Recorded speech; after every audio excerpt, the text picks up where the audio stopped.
అదే RTV app వార్తల్ని క్షణాల్లో చదివే అవకాశం ఉంటుంది. ఒక న్యూస్ పేపర్, ఒక టెలివిజన్ ఛానల్ మీ చేతుల్లో ఎప్పుడూ ఉంటాయి. మరి గత 2 నెలల క్రితం విజయనగరం జిల్లాకు వచ్చినటువంటి మన రాష్ట్ర ముఖ్యమంత్రి జగన్మోహన్ రెడ్డి గారికి విజయనగరం జిల్లాలో సుమారుగా 3,20,000 మంది యాదవులు ఉన్నారు.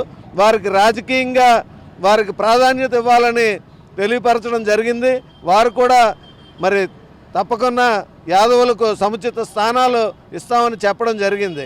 మరి భవిష్యత్తులో ఏ రాజకీయ పార్టీ అయితే యాదవులకు సముచిత స్థానాలు ఇచ్చి గౌరవిస్తుందో వారికే యాదవులు పూర్తి మద్దతు తెలియజేస్తారని మరి ఈ సందర్భంగా తెలియజేస్తూ, మరి ఈ ఎన్నికల్లో ఏ రాజకీయ పార్టీ ఎన్నికలు వచ్చే వరకు కూడా ఎటువంటి ప్రకటన చేయనట్లయితే మరి యాదవులు ఈ యొక్క సమస్యపై ఆమరణ నిరాహార దీక్ష కూడా దిగుతామని ఈ సందర్భంగా తెలియజేసుకుంటున్నా.